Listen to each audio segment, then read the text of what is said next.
We begin with the war in the Middle East. U.S. President Joe Biden says that he does not expect to reach a ceasefire deal in the near future because his proposal has not been completely embraced by Hamas. President Biden's comments came on the sidelines of the G7 summit in Italy, where he discussed the Gaza ceasefire with other member nations as well. I've laid out an approach that has been endorsed by the UN Security Council, by the G7, by the Israelis, and the biggest hang-up so far is Hamas refusing to sign on, even though they have submitted something similar. Whether or not it comes to fruition remains to be seen. We're going to continue to push. I don't have a final answer for you. Now, President Biden's remarks come just days after Hamas responded to the proposal with its own amendments. The armed group wants Israel to withdraw from 2 critical corridors within the first week of the initial truce. Hamas is also asking that the Israeli troops pull out entirely from Gaza. And they're also demanding a complete halt to fighting before any exchange of Palestinian prisoners for Israeli hostages. Hamas also wants Russia, China, and Turkey to serve as guarantors and signatories to the ceasefire deal.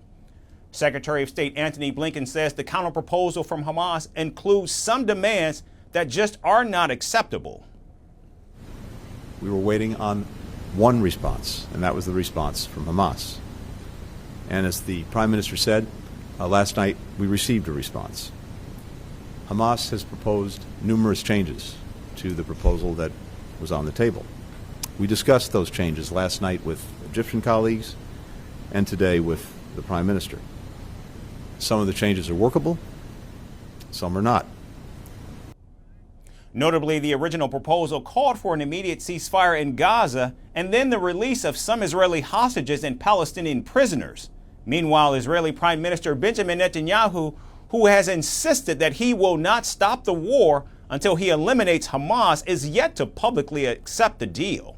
Now, further complicating the talks, a senior Hamas official said that no one has any idea how many of the remaining 120 hostages are actually alive in Gaza, and that any deal to release them must meet their ceasefire demands. Now, sources say Israeli and American intelligence are working together to locate and rescue the hostages. Now, with the ceasefire proposal hanging in the balance, Hamas is running out of time if it doesn't agree to President Biden's ceasefire proposal. Meanwhile, Israel continues to bombard Gaza in its quest to rescue the hostages and eliminate Hamas. From impeachments to inaugurations, if it's a political story, we are on the scene.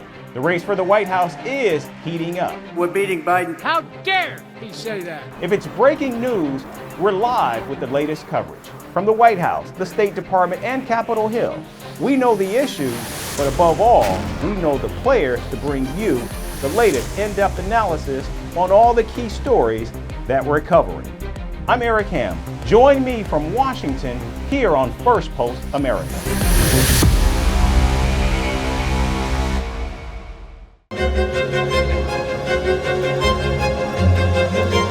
Fan of Italy's famous cuisine?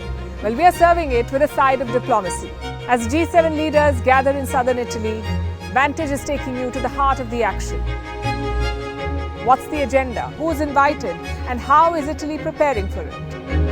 Catch the special edition of Vantage throughout this week, only on Firstpost. Fan of Italy's famous cuisine? Well, we are serving it with a side of diplomacy. As the G7 leaders gather in southern Italy, Vantage is taking you to the heart of the action. What's the agenda? Who is invited? And how is Italy preparing for it? Catch the special edition of Vantage throughout this week, only on Firstpost.